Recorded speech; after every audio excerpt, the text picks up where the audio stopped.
Good morning students, मैं लेके आ चुकी हूँ परसेंटेज के ऊपर एक और वीडियो।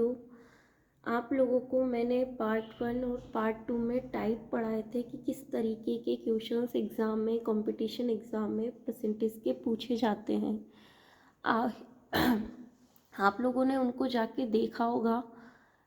अगर आपने उनकी प्रैक्टिस की है या उन क्वेश्चंस को समझा है तो आपको ये क्वेश्चन सामने बोर्ड पे दिखाई दे रहा होगा। वो आप लोग मेरे बताने से पहले ही सॉल्व कर लोगे अगर आपने मेरी वीडियो को पूरा देखा होगा, उसके टाइप्स को समझा होगा। तो क्वेश्चन स्टार्ट करते हैं। यदि ए की ऊंचाई बी की ऊंचाई से 20% कम हो तो बी की ऊंचाई ए की ऊंचाई से कितने प्रतिशत अधिक है।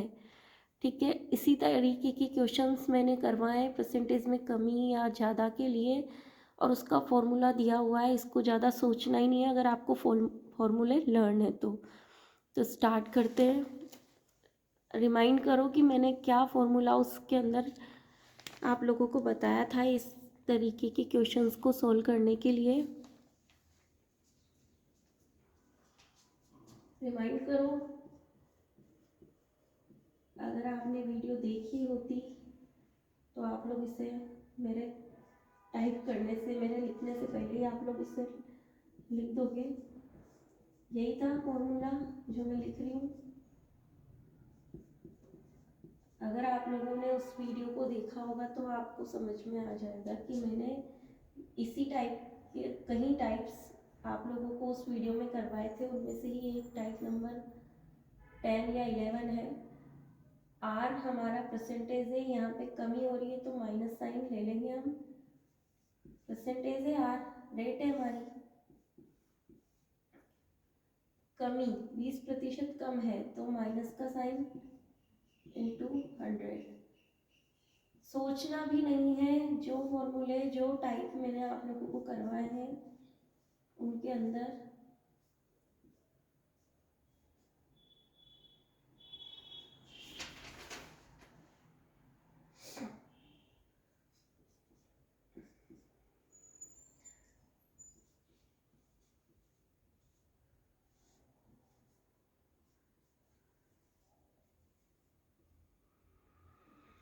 यही है, यही टाइप था, यही फॉर्मूला था। इसमें कुछ नहीं करना। कमी दे रखी है तो माइनस साइन, प्लस माइनस में से एक साइन यूज करना है।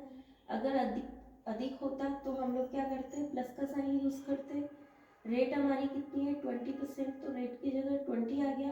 कितने प्रतिशत अधिक होगी, बी की ऊंचाई ए की ऊंचाई से कितने प्रतिशत अधिक होगी, 25% अधिक होगी।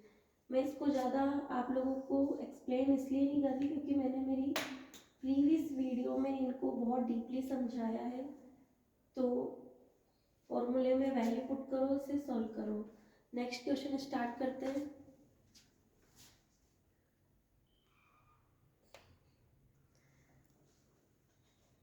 Question number 2। एक व्यक्ति अपनी मासिक आय का 12% बचत करता है। यदि उसका मासिक खर्च 9,680 रुपये हो तो उसकी मासिक आय, हमेशा मैंने बोला है 100% अपनी वो चीज़ मान लो जो हमें मालूम ही नहीं है। 100% या फिर एक्स, हमने उस चीज़ को 100% मान लिया। उसमें से 12% तो वो बचत कर रहा है। मासिक आय में से हम कुछ तो बचाते हैं, कुछ खर्च कर देते हैं। यही हमारी मासिक आय होती है। आय का सूत्र क्या होता है, फॉर्मूला क्या होता है, आय बराबर हमारा खर्च प्लस बचत। बचत हमारे पास 12% है, खर्च हमें मालूम नहीं है, आय हमने 100% नेट मान ली, तो हमारा खर्च हमारे पास कितना मिल जाएगा। सॉरी, बोर्ड हिल रहा है। 88% हमारा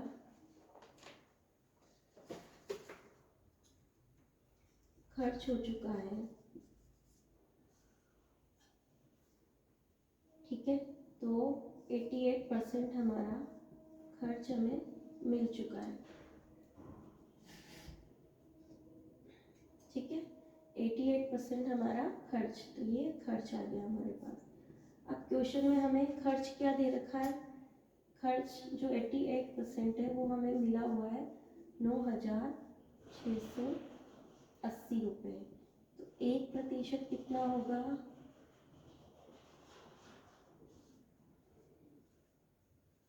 और आय हमारी 100% मानी है, वो कितनी होगी, दोनों तरफ 100 से मल्टीप्लाई कर दो तो हमें हमारी आय जो 100% है मासिक वो हमें मिल जाएगी। ये 11 टाइम्स कट गया। राइटिंग को ध्यान में ना रखते हुए आप लोग टाइप और क्वेश्चन को समझने पे ध्यान दें। राइटिंग थोड़ी ठीक नहीं है, बट जो क्वेश्चन जो नॉलेज मैं आपको अपनी वीडियो में दे रही हूँ वो बिल्कुल जेन्युइन है, बिल्कुल सही है, और मैं इसके लिए आप लोगों के लिए बहुत मेहनत से क्वेश्चन ढूंढ के और आप लोगों को बता रही हूँ। तो इसमें आप लोग भी मेहनत करो, मैं भी मेहनत करके आप लोगों के लिए इस तरीके के क्वेश्चन लाती हूँ, इजी वे में उनको समझाने की कोशिश करती हूँ। ये क्वेश्चन पूरा मैंने डीपली समझाया है कि आप लोग किस तरीके से इनको सॉल्व करें, कि 100% आय मान लें, पहले जो दिया हुआ है उसको लिख लें, जो नहीं दिया हुआ उसको इस तरीके से निकाल लें। खर्च हमारे पास 88% आ गया, वो खर्च जो 88% आया है जो हमने निकाला है बचा हुआ वो किसके बराबर है, मतलब जो मासिक खर्च हमें दे रखा है वो यही तो है, ये खर्च जो परसेंटेज में है वो यही तो है, और हमने जो 100% आय मानी है वो आय अब हमें निकालनी है। तो 88 को हमने उधर भेज दिया तो यहाँ बच गया 1%, 9,680 अपॉन 88।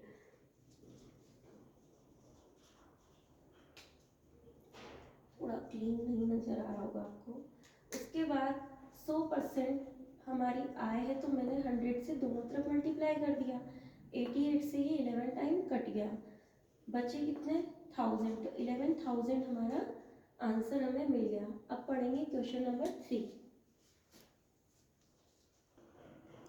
क्वेश्चन नंबर 3, एक कस्बे की जनसंख्या 17,64 है, इसमें 5% वार्षिक दर से वृद्धि होती है।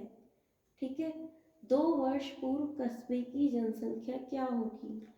हमें नहीं पता कि 2 वर्ष पहले कस्बे की जनसंख्या क्या थी, लेकिन एक कस्बे की जनसंख्या वर्तमान में 17,6400 है। ठीक है, इतनी जनसंख्या अभी है। ठीक है, वर्तमान जनसंख्या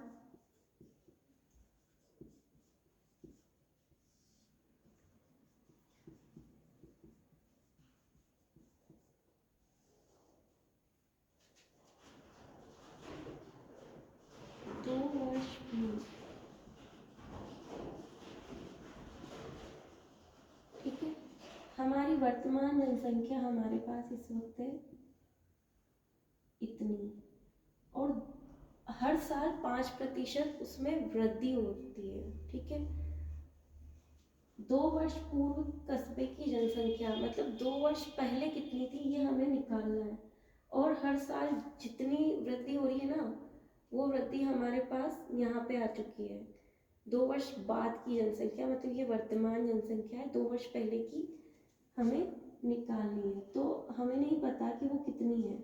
एक्स मान लिया, 2 वर्ष पूर्व की जनसंख्या को हमने, उसमें कितनी वृद्धि हो रही है, फॉर्मूला होता है इसका 1 प्लस वृद्धि अपॉन समय। ठीक है, सॉरी, वृद्धि अपॉन 100 और ये समय। ठीक है, अब वृद्धि कितनी हो रही है 5% की, समय कितना है 2 वर्ष, यही है। इसको हम इस, अगर आप अनुपात की जगह इसको ये भी लिख सकते हो। ठीक है,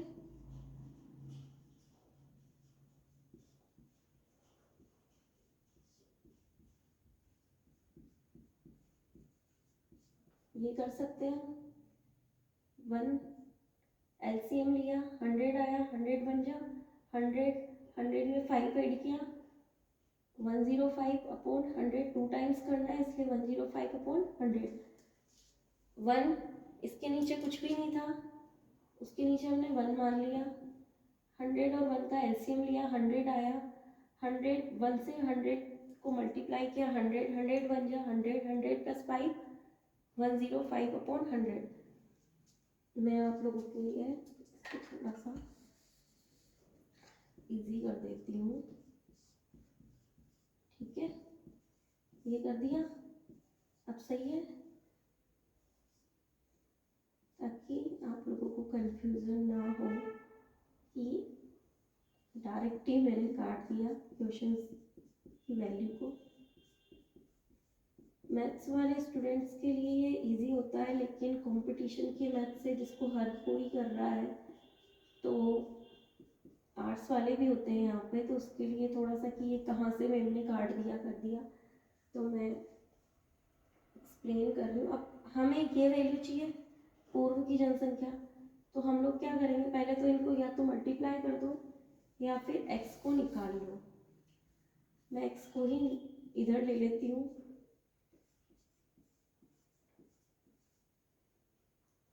और बाकी एक्स यहीं रहने देती हूँ, बाकी की वैल्यू उठा के वहाँ ले जाती हूँ। जो नीचे वाला है वो ऊपर चला जाएगा और जो ऊपर है वो नीचे आ जाएगा और एक्स यहीं पे रहेगा, ठीक है।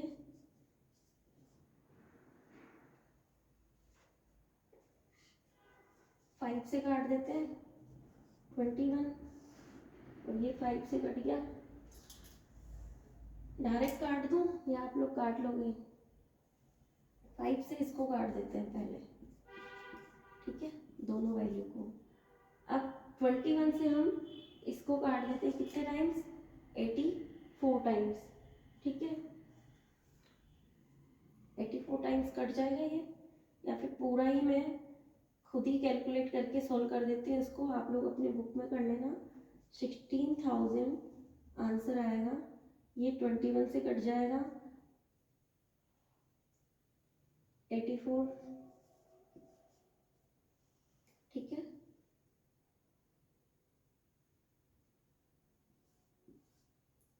फिर ये 21 से कट जाएगा 4 टाइम्स, ठीक है। फिर ये 21 से कटा 84 टाइम्स, ये 21 से कटा 400 टाइम्स, 2 2 जा 4, 4 2 जा 4 4 जा 16, और ये हमारे पास इसका आंसर आ जाएगा। कैलकुलेशन थोड़ी सी हार्ड हो जाती है, बट तरीका यही है इसको सॉल्व करने का। आप लोग प्रैक्टिस करते जाओ, कैलकुलेशन भी इजी होती जाएगी, आप लोग डायरेक्ट ही इनको काट के फटाफट से सॉल्व कर लोगे। अब पढ़ते हैं क्वेश्चन नंबर 4। क्वेश्चन नंबर 4 है, किसी संख्या का 1/4 का 1/3 15 है, तो उस संख्या का 30% कितना होगा। तो स्टार्ट करते हैं। कोई संख्या हमने मान ली x है, उसका 1/4 का 1/3 कितना है, 15 है। मैंने कोई इसमें कोई साइंस नहीं लगाई, कुछ करा नहीं है, जो क्वेश्चन ने बोला मैंने वही किया है। किसी संख्या का 1/4 का 1/3 15 है, ठीक है।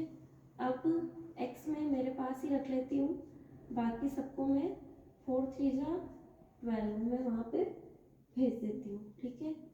इनको मल्टीप्लाई करेंगे 180 हमारा x आ जाएगा। उस संख्या का 30% कितना होगा, ठीक है। जो हमें संख्या मिली है, मतलब जिस संख्या का ये था, उस संख्या का 180 का 30% कितना होगा, कितना होगा।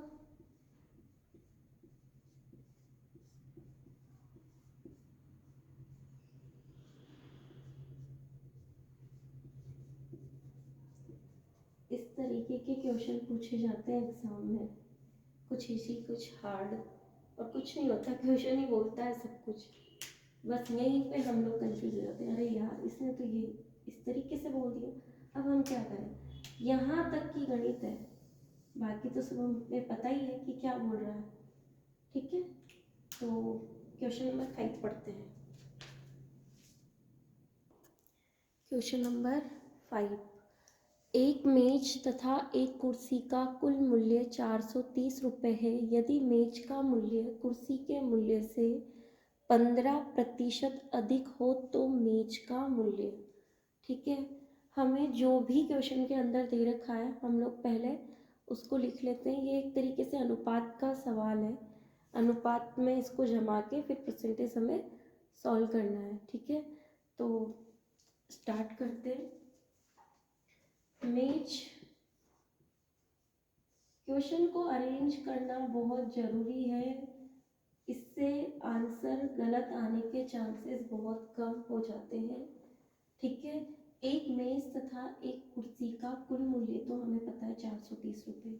यदि मेज का मूल्य कुर्सी के मूल्य से 15% अधिक है, इसको मैंने 100 मान लिया और इसको मान लिया मैंने 115।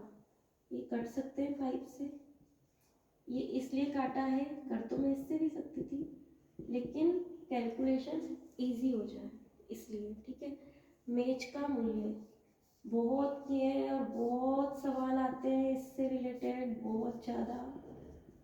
ठीक है, बहुत ही ज़्यादा क्वेश्चन पूछे जाते हैं। 23 + 20 कितना होगा, अनुपात सॉल्व करते हैं ना, वही है ये। बस इसमें परसेंटेज का क्वेश्चन पूछा है इसलिए मैंने इसको परसेंटेज के अंदर डाला है ये अनुपात वाला क्वेश्चन पटवार में ही आया हुआ है। मेज का पूछा है इसलिए मेज और कुल से कुल जो हमारी संख्या है, सॉरी कुल मूल्य जो है उससे इसे मल्टीप्लाई कर देंगे। इस तरीके की क्वेश्चन हमने बहुत किए हैं बचपन में। इतना दे दिया तो उसका मूल्य बताओ, तो जो पूछ अनुपात में हम उसे अरेंज कर लेते हैं, दोनों का अनुपात का योग, यही अनुपात सोल्व करने का, अनुपातों का योग, अनुपात की संख्या जिसका पूछा गया है वो, और इनटू कुल, यही होता है अनुपात का। अनुपात की संख्या, मेज के अनुपात की जो संख्या है मेज की संख्या अपॉन अनुपातों का योग इनटू कुल मूल्य, ये मेज का मूल्य अपॉन अनुपातों का योग इनटू कुल मूल्य। मैं एक तरीके से जनरल फॉर्मूला बता रही हूँ कि इस तरीके से हम उसको अरेंज करते हैं। ठीक है, तो ये अनुपात की संख्या आ गई, ये अनुपात में हम चाहते तो इसको ऐसे भी लिख सकते थे लेकिन अनुपात से निकालना है ना उसे, तो मेज का मूल्य 23, ये अनुपातों का योग इनटू कुल मूल्य जो है उसी से मल्टीप्लाई करते हैं हम इसे। ये एक बेसिक कंसेप्ट है, ये हम सबको मालूम है। अगर हम परसेंटेज या कंपटीशन की तैयारी कर रहे हैं तो बहुत क्वेश्चन हमने ऐसे सॉल्व किए हैं। ठीक है, ये 10 टाइम्स कट जाएगा इससे और 230 हमारा आंसर आ जाएगा। मैं बहुत सारे क्वेश्चन करवाने वाली हूँ इसी पे परसेंटेज पे, और जब तक परसेंटेज ख़त्म नहीं होगा मैं इसी के क्वेश्चन करवाती रहूँगी। मैं ऐसा नहीं करूँगी कि आज मैंने परसेंटेज पढ़ा दिया कल मैं लाभ हानि पढ़ा दूँगी। जब तक मेरा एक टॉपिक कवर नहीं होता है मैं दूसरा टॉपिक नहीं स्टार्ट करती हूँ। मैं जेन्युइनली पढ़ा रही हूँ तो मैं जेन्युइनली ही आप लोगों को अपनी जितनी भी मेरे पास इंफॉर्मेशन है, जितनी भी नॉलेज है, मैं आप लोगों को दे रही हूँ। बस आप लोग भी मेहनत करो, मैं भी आप लोगों के लिए मेहनत करके क्वेश्चन ढूंढ के लेके आ रही हूँ और अपना पूरा 100% दे रही हूँ कि आप लोगों को समझा सकूँ। Thank you.